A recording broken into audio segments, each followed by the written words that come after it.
అందరికీ praise lord. దేవుని నామానికి మహిమ కలుగును గాక. హ్మ్. ఈరో నా సాక్ష్యం మొదటగా మీ మధ్యలో నేను పంచుకోవాలని ఆశపడుతున్నాను.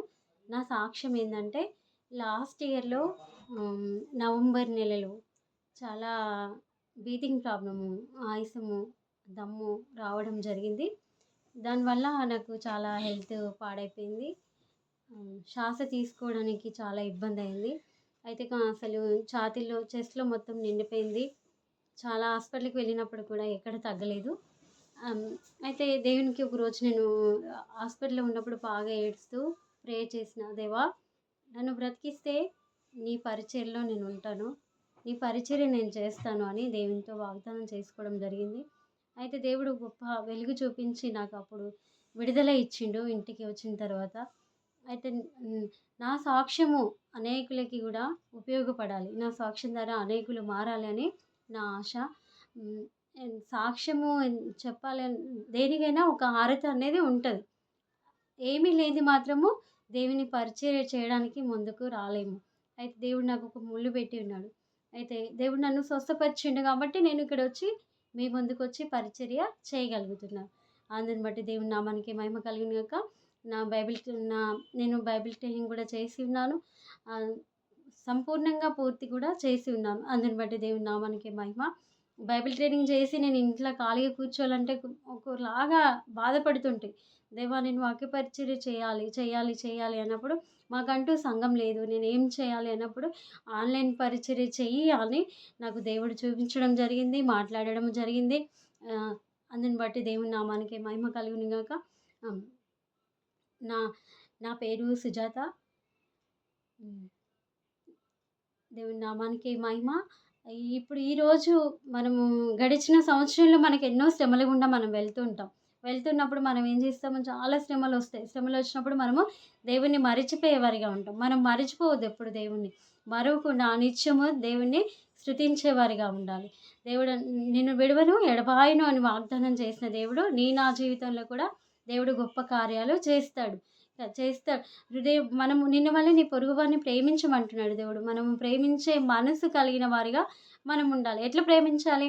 దేవుడు ఏం చెప్తున్నాడు? క్రీస్తేసుకు కలిగినటువంటి మనసు కలిగి ఉండమంటున్నాడు కదా! మనం ఆ రీతిగా మన హృదయాల్ని లాస్ట్ ఇయర్‌లో ఏమైతే కోల్పోయినామో, లాస్ట్ ఇయర్‌లో ఎన్ని కోల్పోయినామో, ఎక్కడ ఏమి తప్పు జరిగిందో అవన్నిటిని ఈ సంవత్సరంలో, నూతన సంవత్సరంలో దేవా నాకొక నూతన క్రియ చెయ్యి అని దేవుడిని ప్రార్థించే వారిగా మనం ఉండాలి. నూతన క్రియ చెయ్యి అని మనం అనకుండా దేవుడిని వెంబడిస్తూ దేవుని ఇచ్చిన వాగ్దానము చేత పట్టుకొని ప్రార్థన చేసినప్పుడు దేవుడే గొప్ప కార్యాలు చేయగలుగుతాడు.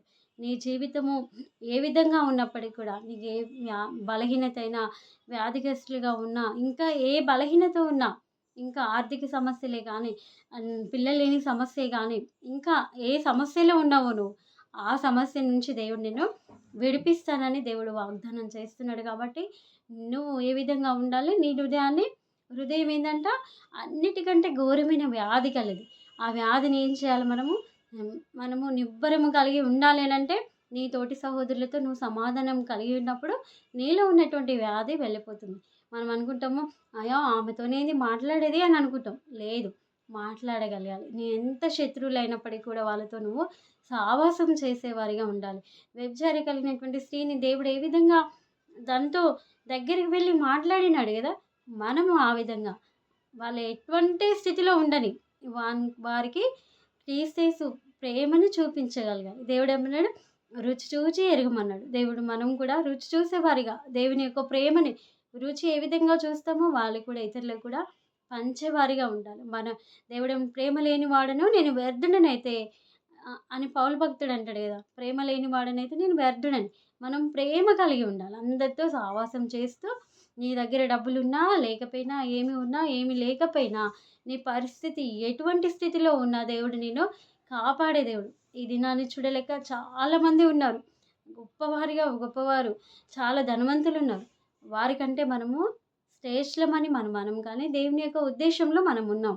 మనం బ్రతికి ఉన్నాము అనంటే దేవుని యొక్క కృప. అందుకే మనము దేవుడిని స్తుతించాలి, ఆరాధించాలి, మహింపరచాలి. కాబట్టి మనమందరము మన హృదయాలని మనం సిద్ధపరచుకోవాలి. ఇర్మీయా గ్రంథంలో చెప్తుంటాడు గదా! ఇర్మీయా గ్రంథం 18వ అధ్యాయము లో చెప్తుంటాడు. ఏమని చెప్తుండు 8వ అధ్యాయంలో హృదయము అన్నిటికంటే ఘోరమైన వ్యాధి గలది. వ్యాధి వ్యాధి గలది. అవును. నీ తోటి వారితో నువ్వు సమాధానం ఉండకపోతే అది నీకు వ్యాధే గదా! నువ్వు సమాధానంగా ఉంటే అప్పుడు నీ హృదయంలో నెమ్మది, శాంతి, సమాధానము అవన్నీ నీ హృదయంలో ఉంటాయి. క్షమించలేకపోతే ఎదుటివారు వాళ్ళు వస్తుంటే నువ్వు ఇట్లా వెళ్ళిపోతే అది నువ్వు క్షమించే మనసు నీకు లేదని. అయితే ఈ ఇయర్‌లో దేవుడు ఏ వాగ్దానం ఇచ్చిండో నీకు, ఆ వాగ్దానం చేత పట్టుకొని నువ్వు ప్రార్థన చెయి. నిత్యము ప్రార్థన చేసే వ్యక్తి వలె ఉండు. నీ హృదయాన్ని ఎట్లా కుమ్మరించాలంట? నీళ్లు కుమ్మరించినట్టుగా కుమ్మరించగలగాలి. అయితే నువ్వు, నేను ఆ విధంగా మన హృదయాలని మన యొక్క ప్రతిదీ హృదయాన్ని కుమ్మరించే వారిగా ఉండాలి. అందుని బట్టి దేవుని నామానికి మహిమ కలుగును గాక. హ్మ్. ఈ వీడియో చూసేవారు ప్రతి ఒక్కరు ఆదరించబడాలి, ఓదార్చబడాలి అని నా ఆశ. సాక్ష్యం ద్వారా అనేకులు మారాలి అని నా ఆశ. దేవుడు అనేక కార్యాలు నీ ప్రార్థన ద్వారా స్వస్థత స్వస్థతలు జరుగుతాయి అని దేవుడు మాట్లాడిన మాట ప్రకారంగా నేను ఈ వీడియో తీయడం జరిగింది. అందుని బట్టి దేవుని నామానికి మహిమ కలుగును గాక. ప్రార్థించుకుందాం. మీకు ఏ అవసరతలున్నాయో, మీ ఏ అక్కర్లున్నాయో వాటిని బట్టి ఎత్తి పట్టి ప్రార్థన చేసుకుందాం. పరిశుద్ధుడా, ప్రేమ, కృప, కనికరం గల ప్రియ పరలోకం తండ్రి, అయా నీ ఘనమైన, శ్రేష్టమైన, ఉన్నతమైన నామమును బట్టి ప్రభా స్తోత్రములు, వందనాలు చెల్లించుకుంటున్నాను తండ్రి. గొప్ప దేవుడవు తండ్రి, అయా పరిశుద్ధుడవు ప్రభా, నిన్న నేడు నిరంతరమును ప్రభా ఏకరీతిగా ఉన్న దేవుడవు తండ్రి. అందుని బట్టి నీకే స్తోత్రములు, వందనములు చెల్లించుకుంటున్నా. నాకు ఇచ్చినట్టు అయా మరిచ్చినటువంటి సావాసము ప్రభా, నాకు ఇచ్చినటువంటి తలాంతులని ప్రభా వాటిని నేను ఆయా భూమిలో పాతి పెట్టకుండానట్లుగా తండ్రి వాటిని ప్రభా అనేకులకి పంచాలి అనేటువంటి ఆలోచనతో ప్రభా నేను ముందుకొచ్చిన నన్ను బ్లెస్ చేయండి. అయా తండ్రి నాయన ఈ మాటలు విన్న ప్రతి ఒక్కరిని కూడా ప్రభా వారికి ఆదరణ కలిగించండి. అయా వారు ఏ స్థితిలో ఉన్నా వారి పరిస్థితిని మీరు మార్చండి. ఇరుకులలో విశాలతని ఇవ్వండి. వారి కుటుంబాలను మీరు బ్లెస్ చేయండి, దీవించండి, ఆశీర్వదించమని ప్రార్థిస్తూ యేసు నామములో నన్ను నేను తగ్గించుకుంటూ నీ నామాన్ని హెచ్చింపజేస్తూ యేసు నామములో ప్రార్థిస్తున్నాను తండ్రి. ఆమేన్. అందరికీ ప్రైజ్ లార్డ్.